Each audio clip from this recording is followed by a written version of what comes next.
This is Associations Thrive, the podcast celebrating successful associations and their leaders. I'm your host, Joanna Pineda, CEO and Chief Troublemaker at Matrix Group International.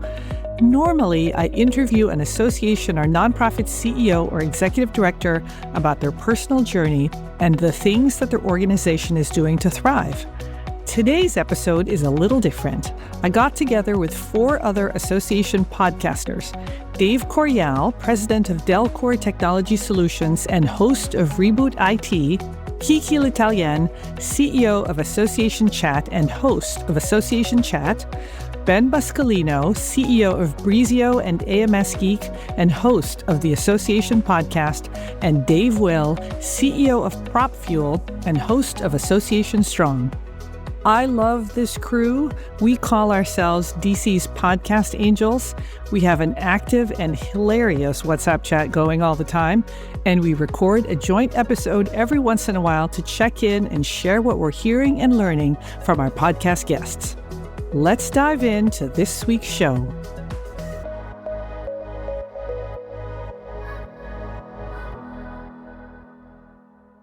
All right, here we are. We're back together. You know, this kind of started as an informal support group for each other, and then it turned into actual podcast episodes. And here we are. We've kind of settled on a name of Collabicast. That's the 5 of us getting together, promoting the podcast industry in the association community, as well as talking about what we think are interesting things. And from now on, we're going to round robin it. I've been hosting these to date, but that makes no sense. And you all are better hosts than me, so we need to start passing this around. Not true. Stop it. You know what? I don't have my good light on. I look pale. Fake humility doesn't work. Yeah, you're right. It doesn't. I'm an awesome host. He's like, I know, I'm good. I love your armpit. It's so cool. It's like, looks great. It smelled great too. It smelled so good. I had to put my light on to give myself a warm glow. I just showered. I went to the gym at lunch and then I came back. I showered and came back. So it did smell good. Like $72 deodorant now. But anyway, here we are back together again. And before we get going on the topic of the day, getting worked up about stuff, which I want to talk about for 1 minute before we even get there, let's catch up on what's going on in each other's lives. Joanna, you've had some accomplishments lately. One of them has to do with a black belt. Oh, yes. Yes. So I got my first degree black belt in Hapkido. This has been an 8-year journey. It's awesome. I passed my test in March, but at my studio, you get the black belt 6 months later. Who knows why? But I got it. And Hapkido is a Korean martial art, and it is focused on joint locks, throws, and kicks. So that's a big deal. I've been working on this for a long time. And, you know, I'm kind of wondering what's next, just because it gets harder as you go, and I am not getting any younger. I'll tell you the other thing that's new in my life is, some of you have seen this on Facebook, is I got a Miata, and I had it wrapped purple. Yeah. Because why not? And at this stage in my life, I thought, let's do it. I'm not calling it a midlife crisis car. I'm calling it a midlife car. And oh my God, a neighbor said, Joanna, is it as fun as it looks? And the answer is 1,000% yes. It's a great car. Yeah. So happy. Before that, were you driving a Matrix? Before that, I was driving a Nissan Leaf. Leaf, okay. And the Leaf is dead, basically. It'll go maybe 20 miles. And then before that, I was driving a Honda Civic Hybrid. And before that, I was driving a Honda Civic hatchback. So as my husband says, Joanna, you are due for a gas guzzler with a little more style. Fun car. I had a Miata all through the 90s, Joanna, and it was so fun. It was one of the absolute best cars. Did you consider the Tesla by any chance? No, we'll never buy a Tesla. What is going on in your life, Dave Will? I'm just trying to jab a little bit because I know people's opinions about things already. What was the question, Dave? Have you had any success in your life recently? That was such a loaded question. Oh, man. I'm trying to think through anything that might be at all interesting to other people. And I could say, like, the one thing I think is kind of fun for me is watching my son, Zach, build up his clothing brand, Ah, thekonabrand.com. And this is the season. So it's Hawaiian flannels. And to see this 24-year-old kid learn not just how to run a business, but just how to juggle 50 different things, getting product, creating new designs, getting it from overseas, dealing with the shipping, dealing with the marketing, dealing with the sales operations, dealing with trade shows and packaging everything up. And he's building a booth for this winter trade show he's doing in Boston. It's kind of fun to watch, incredibly stressful as well, because I want to get super involved. But that's the fun stuff. It's fun to see like him package up 40 shipments to go out on a Monday because he had a busy weekend. That's fun to watch. And I love the gear. Like, I just love it. So I'm all, of course, except for today, I'm almost always wearing Kona brand stuff. Do you find yourself giving him easy advice on it? Like, instead of getting involved, right? Because you've been there, done that like a few times now. Ben, you know what everybody loves to hear? You know what you should do? Advice from their parents. No, I listen to it from everyone but my parents. Right? So of course I do, Ben. But the one thing we do is I taught him this strategic planning methodology that we use at Prop Fuel. So he's doing a kind of mini version of that. And so I'm more or less his strategic coach, and he listens to me from that perspective. When it comes down to like the, you should do things, no, he doesn't listen to that stuff. Well, we've all seen him growing that online too. I don't have my Kona brand hat with me right now, but that has traveled around. Well, it's been in Europe. I've seen it in Portugal. It's been promoting the brand, yeah, and France recently. So, yeah. What about you, Kiki? I know recently you've been to your hometown. Oh my gosh. Boy, what an experience that was. Not for super happy reasons. My mom passed recently. But what that meant was I ended up going with my family to visit my little town in Southwest Missouri. And I have to say that going back there and bringing my daughter with me at an age where she's 16. So for her to go back and really take it in and be like, you came from here? Oh my gosh, it's so tiny. And she is used to living out in like the DC area and then close to Philly. She doesn't understand all of this space and all of this land, right? And so it was really interesting to see through her eyes and to hear her. She got in a tractor with my dad. I mean, it was just some good stuff that happened. And I think one of the things that was the most meaningful was that I had friends show up because I posted that I was coming into town and when my mom's memorial was, but I didn't know who would necessarily be there or anything. And I didn't really expect anybody besides like close family or something to show up. But I had friends, my very first best friend from preschool, my best friend from high school, my best friend from college, like all of these people showed up.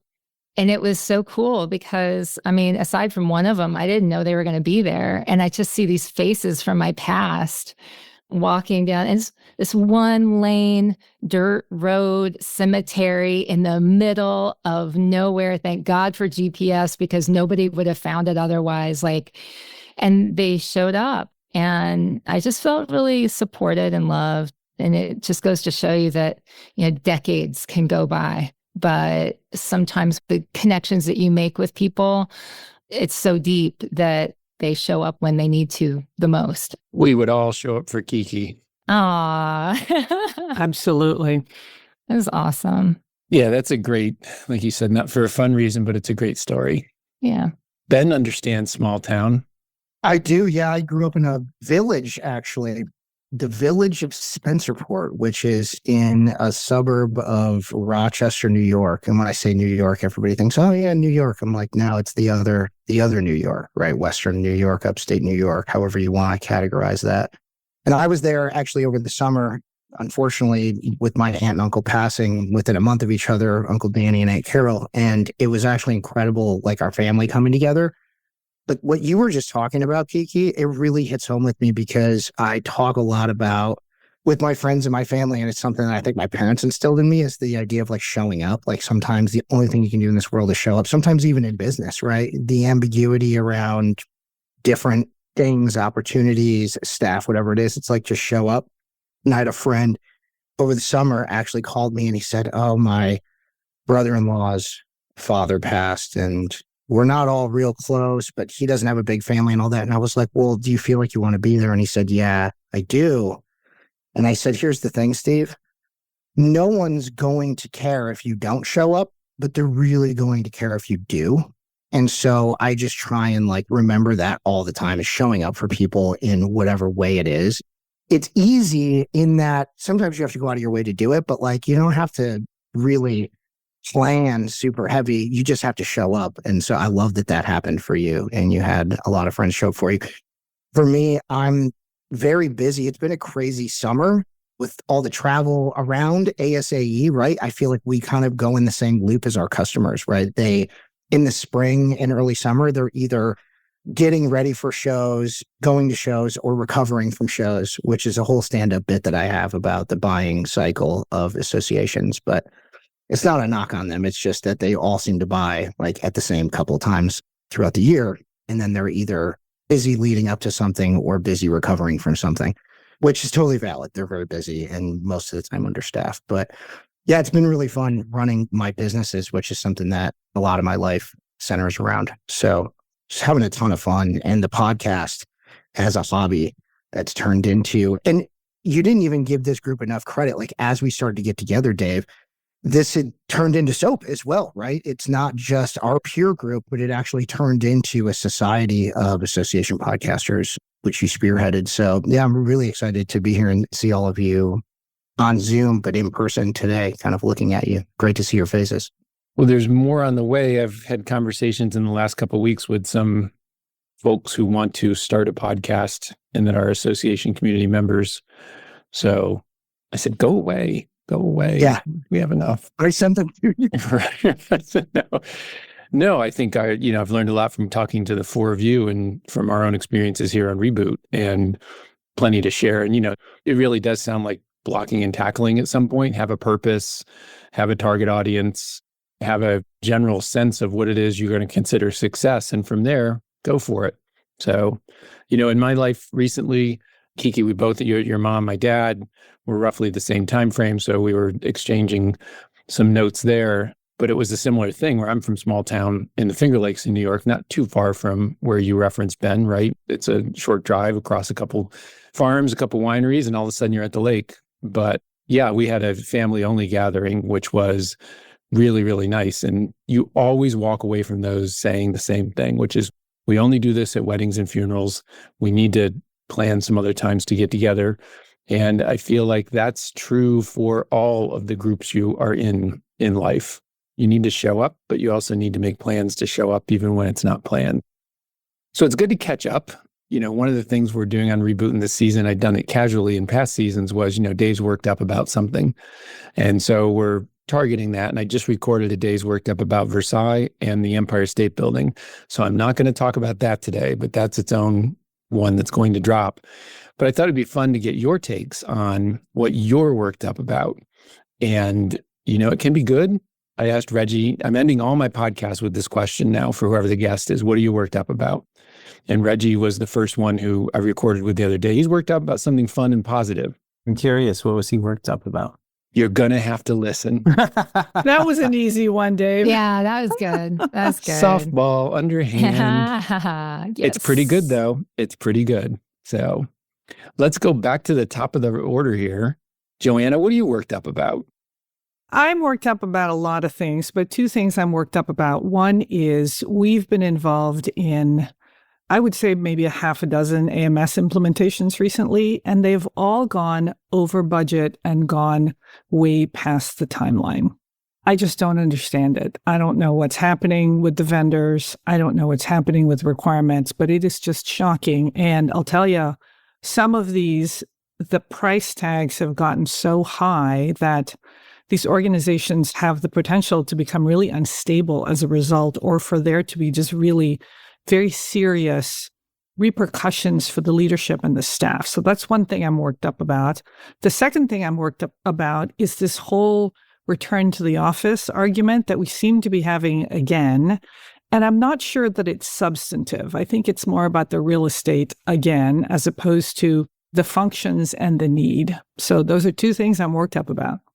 So Ben, as AMS geek, what is it that you want to tell a client to prevent an AMS implementation, or Dave as a platform provider, an implementation going live, being on time and on budget? What are the critical characteristics they need to pay attention to, or critical factors?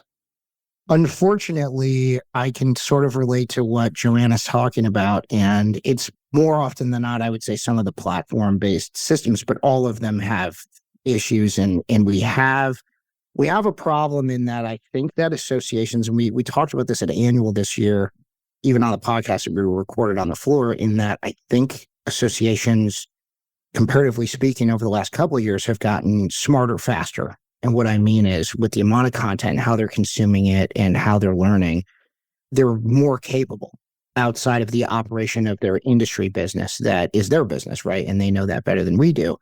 And so I think that people are making decisions and being a little bit more ambitious around trying to make quick decisions, fail fast, if you will, fail forward. Well, an AMS is not the time to do that, right? And so you really have to take a look at your staff and say, do I have the staff to be able to assess and analyze whether what the vendor is offering me is the right fit for us? Are there holes in it? And do I have the staff to be able to manage this project and keep it on time? Do I have the acumen on staff to be able to question the AMS nomenclature of what's being presented to us? Because I agree, it's like everybody feels like they're in a good spot for this big AMS implementation.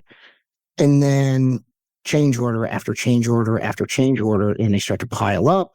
And are we tracking these based on hours? Are they T&M projects? Is anything fixed cost? And to be honest with you, it really hurts groups like us, the integrator on the back end, Joanna, because then we end up riding along on some of these projects as the quote unquote integrator. They think, oh, well, what we're doing is a little simpler, which is interesting. It's actually harder, I think, in a lot of ways, because we're creating something in the middle versus, configuring or customizing an existing system or platform. And we're expected to give kind of fixed cost, implementations and do requirements analysis for free and things like that. Whereas they're getting nickeled and dimed by a lot of the larger vendors in the space that go over budget, because it's such a broad project that if they don't really dial that in by having a selection consultant, or you don't really need a selection consultant all the time, right? I'm pro selection consultant, but having a consultant that speaks AMS more fluently than your staff might, right? To come in and kind of say, like, do we feel like this is set up for success, or what is the contingency planning that needs to go on around budget planning? Because I agree, it's disruptive for Tiny. It's disruptive for all the vendors. When you say you were involved in them, you mean like as the digital delivery team. Right. Well, we're involved usually because what'll happen is we're working on a website redesign, or we're doing a custom application, and then we've got to integrate with the AMS. If the AMS is in place, it usually goes pretty well. But if they say things like, oh, we're implementing an AMS at the same time, it's almost always really risky to get it timed right. It's like, I don't know, trying to build the hotel with the pool, with the surrounding park, with this whole city. Here's what we see. The AMS vendor will say, well, they told us here were their requirements, but really their requirements are different. And so everything's changed. So I just feel like, what the heck is happening at the front end that those requirements aren't being met? This hasn't changed, though. I mean, I mentioned my Miata in the 90s, and around that time, I was also working for PricewaterhouseCoopers and then a smaller systems integration company. And the likelihood of an implementation, so it's a Siebel or SAP or, one of the big enterprise ERP systems, the likelihood of one of them on time and on budget was extremely slim. And I think it happens for a couple of reasons. We had an addition put on our house a couple of years ago, and we had a few people come give us a quote on it. And let's narrow it down to two of them. So one of them said, okay, here's how long it's going to take. Here's the list of what you want to do. Here's the duration and the price. Let's just say it was X. And another person came in and said, well, here's what we're going to do. Pretty much listed out the same things, but said, we're not going to take that long. It's going to take this long. And it was like 0.6x. And we're like, well, we're going to go with that one. And of course, it ended up costing us X because the first guy estimated it correctly, but we went with the one that said it was going to take less time. So which vendor are you selecting? Price plays a variable. Yeah, it's not always the most expensive. I agree that price plays a variable, but I think a lot of it is not always price-based. I mean, I'll give you guys an example of one project that I was told was supposed to be 250. It went to 1.2. I know of another one that was supposed to be 500,000, went to 2.2. I mean, that'll take down an organization. Wow. I just feel like we're not talking about this. I think about my smaller clients when they say I have 75K, they have 75 because it probably took them 3 years to budget that, and they can't go to 90. Oh, that would work me up too, Joanna. I'm all worked up about it. I just feel like there's not a lot of integrity in the systems these days. I don't know. You're calling out integrity now, though, as a value. Integrity in the systems or integrity in the people, two different things, right? Or in the process. In the process, yeah. That's fair. That's fair. I don't know where it's going wrong. Integrity in the process. Right. Integrity in the process. Yeah, that's fair. Associations haven't gotten any more accommodating either. They're like, well, you said you could do this. Yeah. It's communication and prioritization. And it's part of what I teach in Georgetown, right? The whole thing I'm teaching about is how do you implement, and we're the only community, the only industry that accepts moderate failure as success. Like there's article after article about implementations that have failed. Like Dave, you went outside of the association community and gave examples where everything went over, everything went wrong. I would get worked up too. You get worked up about the fact that we said we need A, but actually we need F. Once we see that we're not getting D, we say we need H. And it all just unravels. And I've said a billion times, you can pick the quote unquote right vendor and be horrible during implementation because you're not managing it. You're not sticking with what you said you needed. You're not paying attention to the things that are valuables in your success. Or you can pick the really wrong vendor, but manage that implementation so well that you're on time and you're on budget because you stuck to what you said you were going to do. You didn't put in the swimming pool, right? Because it's nice to have, we got to have a pool. It's going to be hot this summer. I heard it in the Farmer's Almanac. That didn't happen. So I understand what you're saying. And I do know that there are successful implementations out there too that do fit within budget and timeline, roughly. But it's definitely a concern. And maybe that's a whole session into itself. Well, I'll now bring up one other point too, because you brought up kind of the timeline, Joanna, of you're working on a project in parallel and this thing keeps getting pushed out. One of my biggest frustrations, and I try to channel this into an educational moment or a teaching moment rather than get very frustrated about it because I can see it coming miles away now. But people are, especially when they're implementing a new platform, they'll say, well, we have this system and we're buying this system and we need an integration. And we start to get an understanding of how we believe based on what they're telling us, they're going to use it. And we write up a spec and we validate it in the API. We are very rigid up front now about saying, you do realize that we can't actually integrate A with B until B is basically implemented.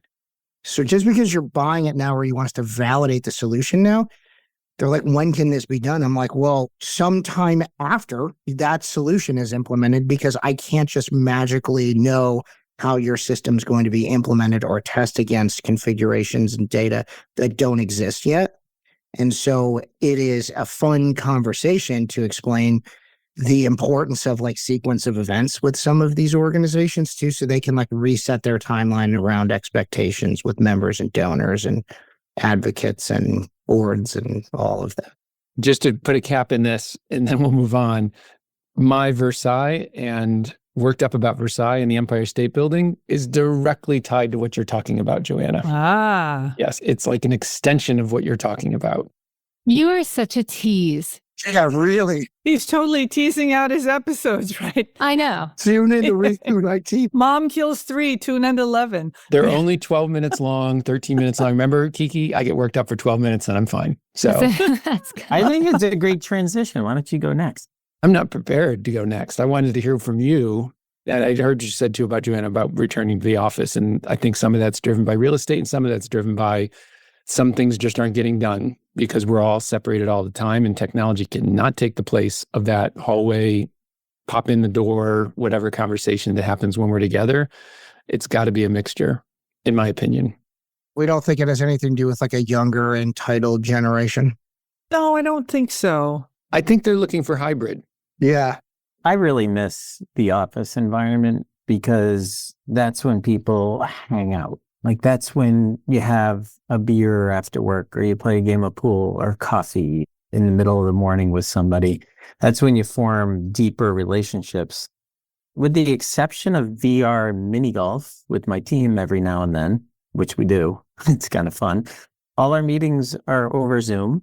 Once a week, we get together and have kind of a lower key meeting, but there's no bonding except when we get together a couple times a year. That's what I miss about the office is that bonding with my team, which then creates a different experience at work. Yeah. Meetings can be just as efficient online, but is efficiency all there is to a meeting? Oh, that's exactly what's got me worked up. Tell us about it. Well, you just said it, efficiency. It's the blend of efficiency versus effectiveness. And it's something I've been working on quite a bit with my team. And so this is internal and external. From an internal perspective, I've got a client success team. We have 270 clients. So I could have one person manage all 270 clients. We could build process for that, be less effective. We'd have higher churn, but it'd be super efficient. And then we have effectiveness, which of course we're leaning more towards effectiveness. We want all our clients to be super successful, which means very low churn. But now we have 4 client success managers to work with our clients. So it's not very efficient, but it's highly effective. And people in the industry have that issue all the time. So we run into people that want to do things better. We always talk to associations that want to do personalization. You go to any conference and you see people talking about personalization. You see them talking about implementing AI systems. You talk to them about getting a new AMS. Do they need it? No, they want it for some reason. So they want to do things better, which decreases, in the short term at least, decreases efficiency, increases effectiveness of their output. So they have to decide, where do we want to be efficient and where do we want to be effective? And where is the balance between the two? What I've discovered is that people don't want to pick. They want to be efficient and effective. You got to pick. You got to pick where you're going to lie in that spectrum. And they want it yesterday. Mm-hmm. They don't want to pay for it. Now, in the long run, of course, you can, don't get me wrong, you can become more efficient and more effective over time by implementing the right systems and putting the right system in place. I would argue technology is a great way to become more efficient and more effective. You can automate processes that are better than the manual process you're doing that's so inefficient now. But typically, when you're looking at a shorter window of time, like this year, for example, you have to pick and choose your priorities.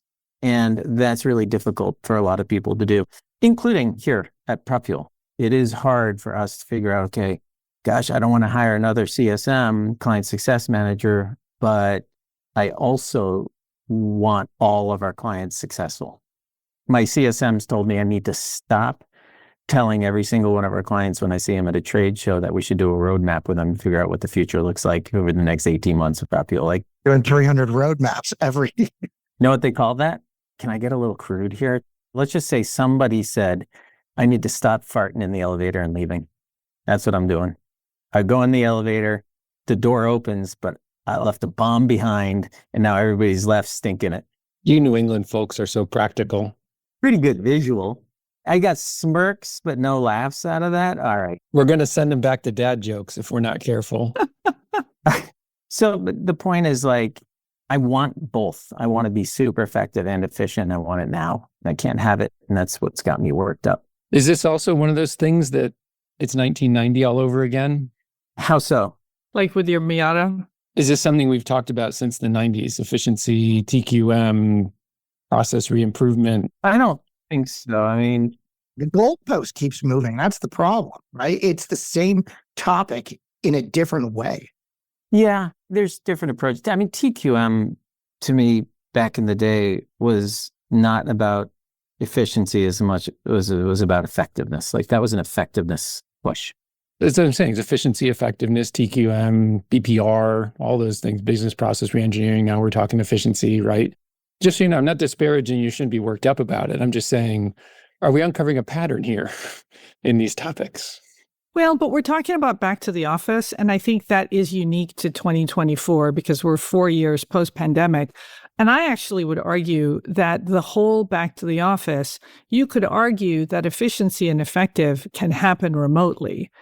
And I actually think it's the not so efficient things that in some ways contribute to culture that cost money, maybe affect your productivity and even your efficiency, but are the glue that keep people together. And are we talking about that when we're talking about back to the office, that maybe we've lost some of that? So like my meetings, especially on Monday, are not particularly efficient because people want to get stuff off their chest.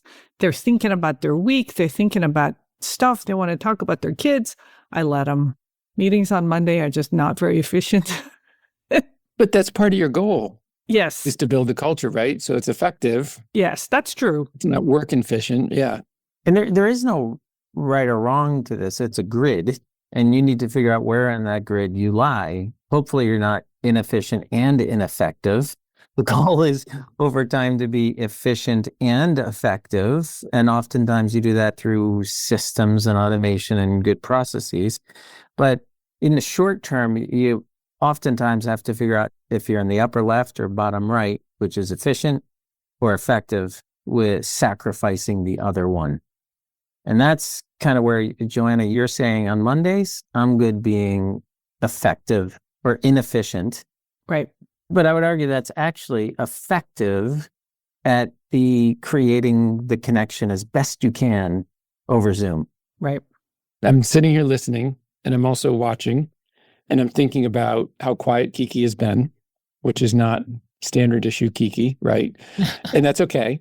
But I'm also watching, and I'm thinking, okay, my backdrop is just out my window. You know, Joanna, your lines are clean. Your backdrop is just clean lines put together. Dave, it's your personality. You got your rowing paddles up there and your license plates from all your cars. Ben, I'm seeing your laundry in the background. You know, because you're getting stuff done. Always. Kiki's background, it's all perfectly curated. It's all put together. And I'm thinking to myself, is Kiki listening? Because like her background, she's putting it all together as she's listening to us before she gets worked up or what she got worked up about. Yeah, I'm worked up. But I'm thinking about this question that you asked about, are some of these things that we get worked up about sort of the same things rehashed over and over? And I agree that the back to office thing, that does seem kind of unique to our situation now post-pandemic. And I do think that the culture piece plays into it. It's that stuff where it's the relationship building that is so important in connecting people, which allows for innovation and risk-taking. And ultimately, that leads to more efficiency because people aren't afraid to share what they need to share. So it's really interesting. But that's not what I'm worked up about. Not today. Actually, lately, what I've been worked up about has been, you know, Dave Will farting in elevators. I've been really, that's just awful. It is awful. But, you know, it's actually about community. Big surprise. I've been struggling lately because I want to be more involved in more communities, but I can't. I can't be because of time, because there are too many draws on time, and there's only so much that I can engage with any community. And this is kind of a drag because you learn so much and get so much when you're more engaged with these different communities, right? And, you know, I've got association chat. I'm obviously going to always be engaged in that, but I look at other things, even as much as like our little WhatsApp group where we talk to each other about podcasting, but I have the Women's Club of Winona, and I want to be involved with this thing called Club Ichi in the event space, which is really cool and gives me a lot of great ideas for association chat too. And then recently I attended a virtual meeting that was spectacular. Jay Schwedelson, the Guru Conference, spectacular virtual conference that they did. Spanned 2 days, really, really great. And they created this WhatsApp community afterwards. built off of that. And I looked up the research to remind myself again, why is this so challenging? Like, I want to be engaged. I want to keep learning. These people are fascinating. This was specifically around marketers. Also joined a group called Exit 5. I want to be involved in that community. That's a great one. Oh, it's so awesome. But do I have the time to actively engage and get meaning out of it? And I'm worked up about it because I can't create more hours in the day. I think, what does this mean for me as a member, like individually, what I have to choose? What does this mean for me as a group leader, thinking of association chat and all of the challenges that people have to be involved in that? What does this mean for associations as a whole when there are things like WhatsApp groups being created off of a 2-day virtual conference? And it's like, this is even more of a pull, even more of a challenge to make a decision. It's hard and you can't do it all. And so that makes it harder as a group leader. That makes it harder if you're at the head of communities. And it means that I imagine that we're being held to even more closely figure out that value proposition for members all the time. Sure. But oh my gosh, how many more groups? How many more, I think about this with podcasts too. You can only listen to so much. Yeah. Yeah. Unless you're Joanna and you listen to everything somehow. 1.2 speeds, my secret, sometimes 1.5. So that's what I'm worked up about. It's like, how do we do this better, both as community leaders, but also individually? How are we deciding these things? And how do we make it easier for the people to decide to stick with us? I don't know. Effectiveness and efficiency. Yeah, you hit it though when you use the V word, value. A friend of mine does these offsite meetings. He and his wife go offsite, quote unquote. And it's their annual offsite meeting where they have breakout sessions and just the two of them. My friend is hysterical and his wife is super funny too. But they do it in a very serious way where they pick their topics for the offsite. They both submit it for the agenda. Then they decide when they're going to have which breakout sessions around, whatever it is, something to do with one of their kids, whether it's budgeting, whether it's which trips they're taking next year. And there's so much fun. I'm sure it is a fun offsite meeting. But when I was listening to you, I was wondering if we need to have offsites with ourselves. Yeah. Mm. I'm going to go sit by myself and think about what I really value of all the things I'm doing, reprioritize how I spend my time, and commit to making 10 to 15% changes in my behavior to really get to what you just said, which is I want to do this, can't find the time. There's got to be something that's got to go then. I feel like Dave Will has that. Don't you have like a spreadsheet, dude? Yeah. Great memory, by the way. I'm not sure about the spreadsheet, dude, but what I do have is thinking time. Now, I allocate it every Thursday morning from 8 to 10 a.m. Eastern time, and I don't do it every week. In fact, I don't do it more than I do it. And that's going to change. I've set a goal for myself to do it 3 out of 4 times each month. But when I do that, when I set aside that time to think, and it took me a little while to figure out how to think. It sounds like a joke, but I meant that sincerely. Like the way you think, the way I think is I go with a question. Not unlike Dave's magic question here, what's got you worked up? But like I could spend 2 hours just more or less journaling on what's got me worked up. And it's amazing what'll come out of that. So that's how I go and I start thinking about problems and challenges and big picture stuff. And sometimes little picture stuff.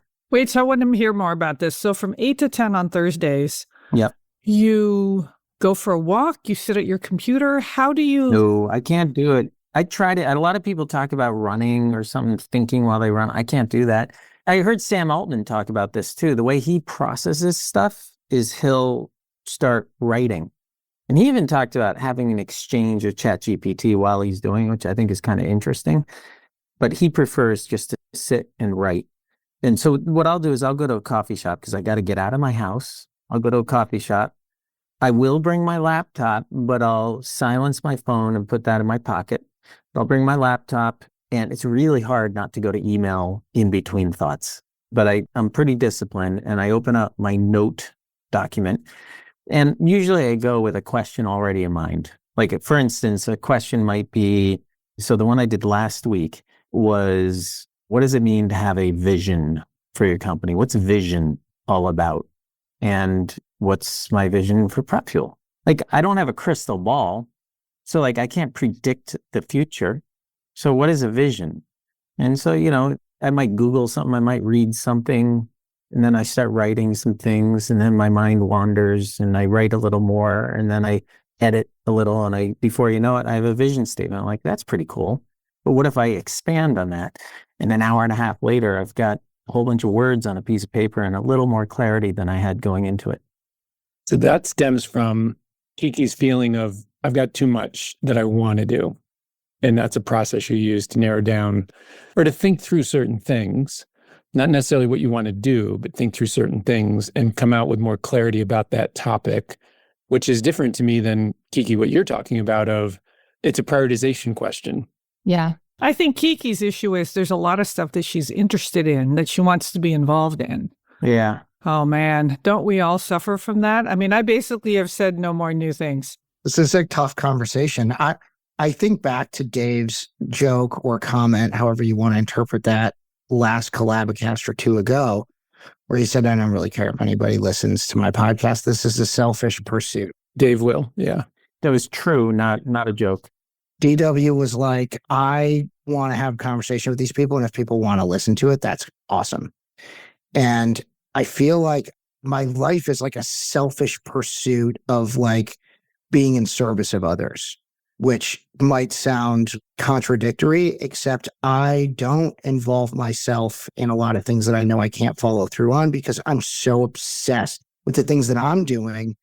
And people probably think I'm a little too obsessed or that I'm doing too many things when really I've channeled all of my energy into like the 4 companies that I want to run. And people are like, you're running too many companies. Well, I'm not volunteering on Tech Council or getting more involved or submitting sessions to other things, or I'm exactly where I want to be, working with who I want to work with all the time. And it's a little selfish, but then I look back at the body of work over time, which nobody else really gets to do the way that I do. And I think it's so cool that I just keep my selfish pursuit going. And at points, though, I wonder, Kiki, like, would I enjoy getting more involved in some of these other things? Like, would I get more out of it in different ways, or can I give more back? And so, yeah, it's complete overload. And I almost have to not consider some of these things if they're not part of my current agenda, which is a little closed-minded of me. It's hard. Well, it sounds like we're all approaching this really differently. Yeah. Huh. It's too much, though. There's too much going on. I think we can all agree there. I've been recently thinking about tasks and activities. Like, I'm super task oriented and achievement focused. Like, achievements are usually done through a collection of tasks, but it's so easy to go for a day or days or weeks or months without really putting thought into the tasks that you're doing, and are they all pointing to the place where you want to go? I mean, this is strategic planning, right? That's why I carved out that time, though, to think, to get above the level of the task and start thinking about what the heck am I doing here, sort of thing. Which then you can apply to which of these programs do I want to be involved in. I think I'm almost too focused on the vision, and then I turn those into tasks for other people. Like, that's how I spend my day. Well, that's brilliant. Yeah. That's the best way to do it, right? I think that's leadership. Yeah. Good job, Ben. I can still learn how to spell that, but yeah, maybe. That's why I only have one business. Yeah, me too. You always want, when people say, like, have you seen this series? Have you seen this series? Have you seen this series? And I'm like, no, I haven't seen any of those things. How do you find the time? I don't even know about half the stuff that Kiki mentioned. That's okay. Joanna, you've got another podcast. So like, I do. I got a lot going on too. I got the other podcast. I'm very involved in scouting. Yeah, that's right. And martial arts. That's right. You actually have more hobbies than I think anyone I know. I wouldn't even call them hobbies. A black belt, first degree black belt. It's not a hobby. It's a, if I can use the word passion. It's definitely a passion. Yeah. It's a commitment, certainly. It's an elective, though. Like, you have to make the time out of the other things. You have to carve that time out. No, that's true. And it's like, 3 to 4 hours, actually more than that, because each class is an hour and a half. So it's a significant commitment during the week.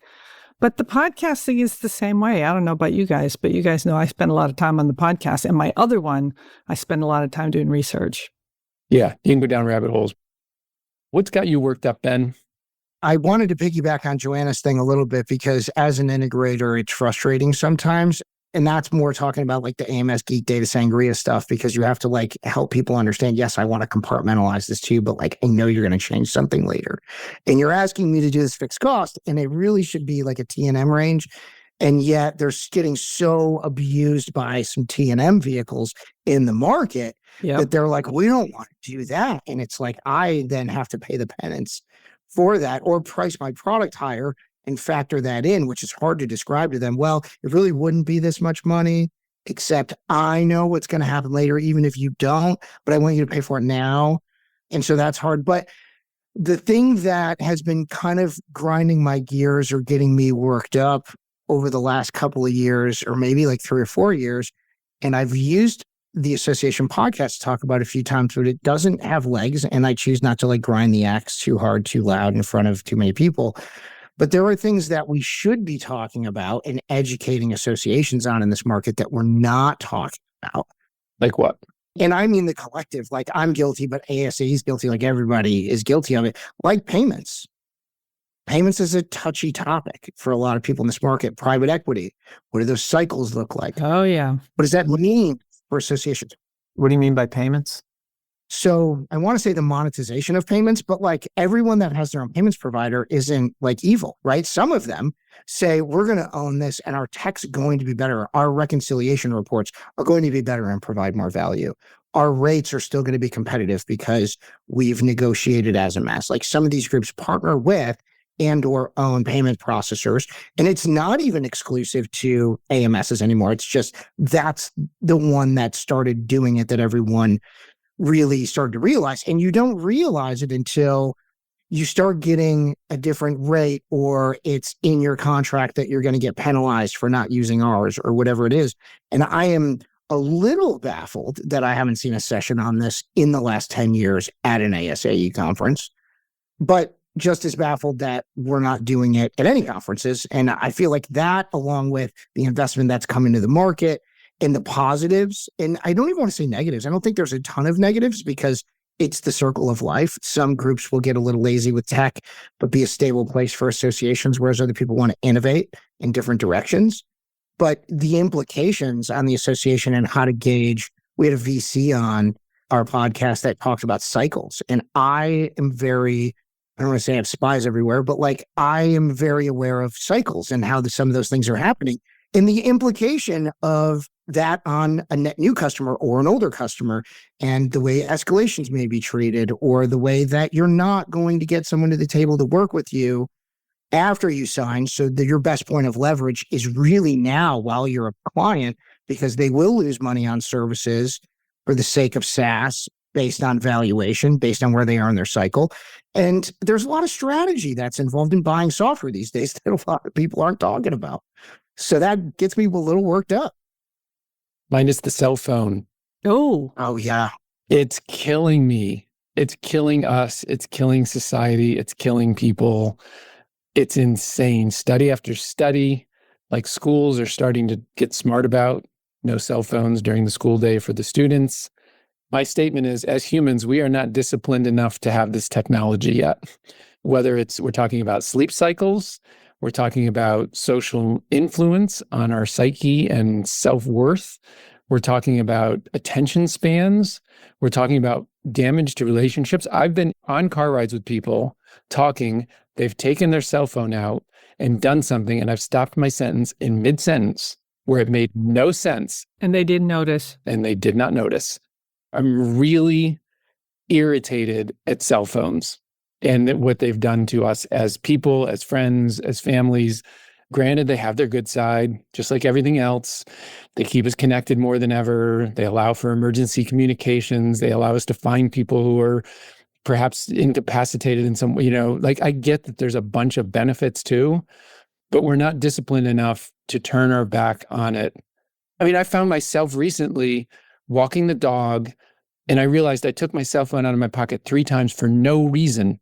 I didn't need to look at it, right? It didn't buzz at me, nothing.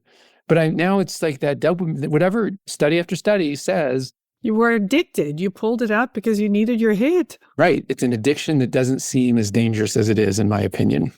We can either be complainers or creators. What's the solution? Is there something you can do personally? Is there something we should be doing as a society? Society figured out how to make too many uses out of it too, as part of it. Like, what if we took cameras out of our cell phones? Never going to happen. No, I know, but it was designed to help us do the things that we already have to do. We're working at wearables. As society, we're working towards wearables for the cell phone as opposed to carrying it in our pocket. A lot. Yeah, it's a lot. And to answer your question, Dave, I'm going to enable cellular on my Apple Watch, which seems like a step backwards, but it allows me to leave my cell phone home because the Apple Watch user interface is so much smaller. If I get a call, I'll see it and answer it if it's from someone I know, and I'll get texts that I'll see the headline on. But other than that, I'm not going to be on anything else on my watch.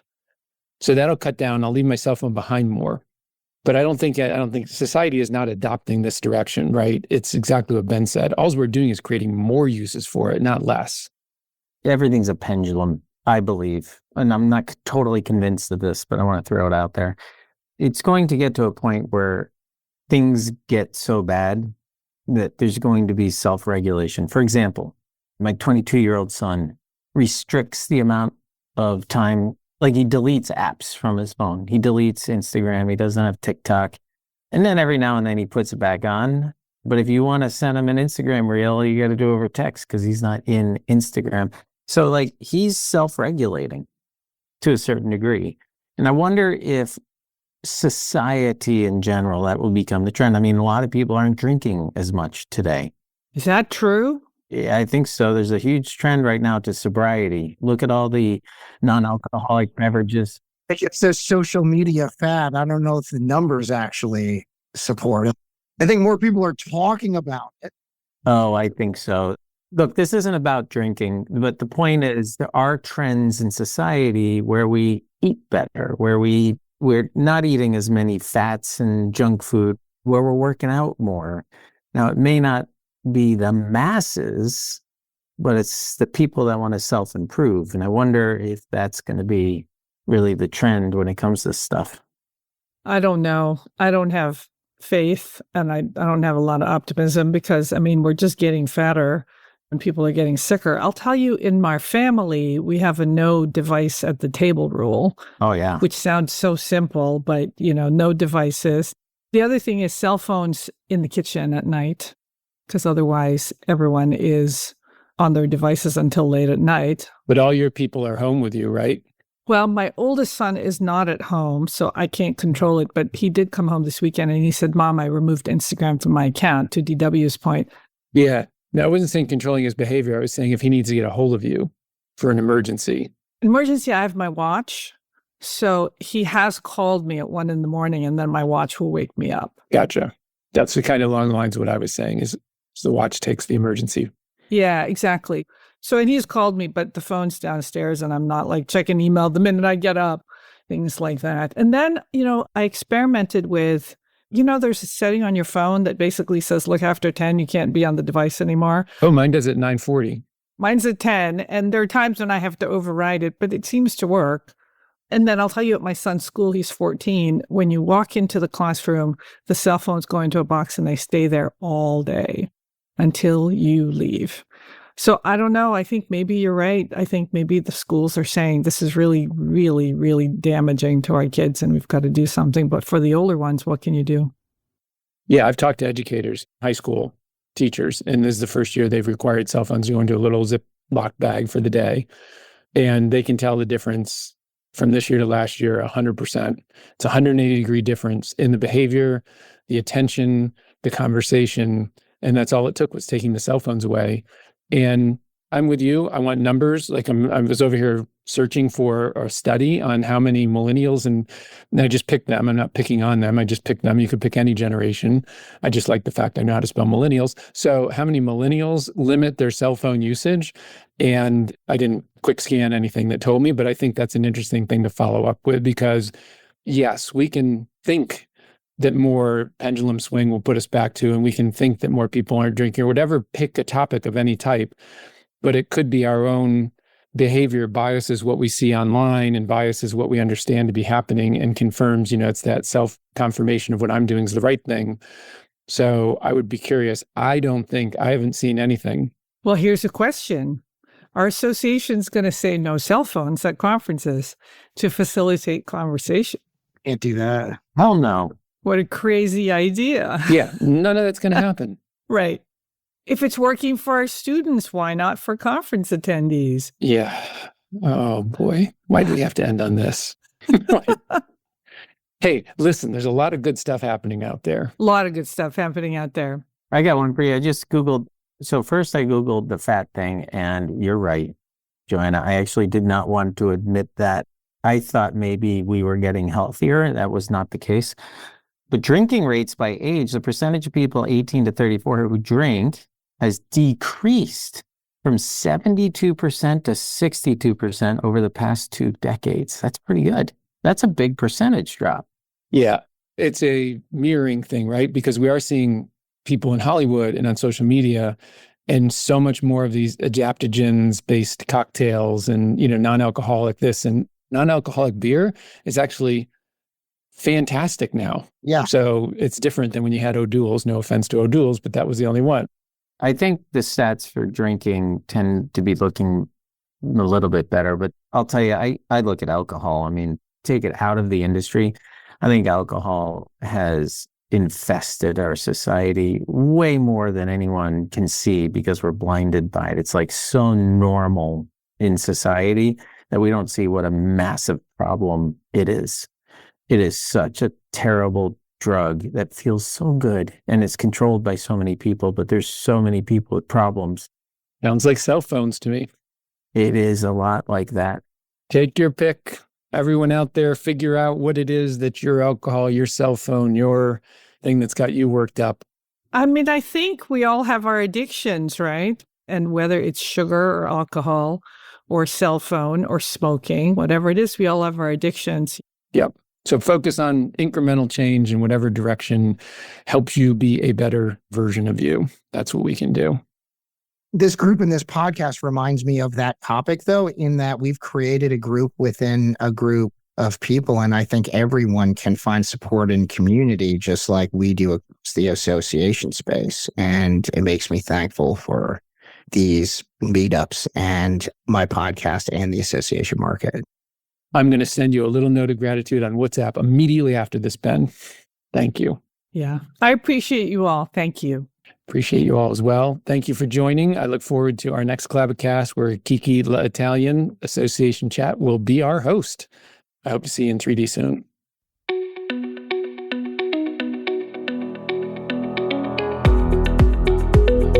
Thanks for listening to Associations Thrive. We're so glad to have you here. You know, my personal mission and the mission of my company, Matrix Group International, is to help associations and nonprofits increase membership, generate revenue, and thrive in the digital space. I want to hear stories of how your organization is thriving in today's challenging landscape. Please apply to be on my show by going to podcast.matrixgroup.net. By the way, do you need help with a digital initiative? Maybe it's a website redesign, a new membership database, or a hybrid meeting that you're planning. I'd love to connect with you. Please visit the Matrix Group website at matrixgroup.net. Thanks again for listening to this week's episode of Associations Thrive. Don't forget to subscribe to the show, leave a 5-star rating, post a comment, and share it with your colleagues and friends. Bye!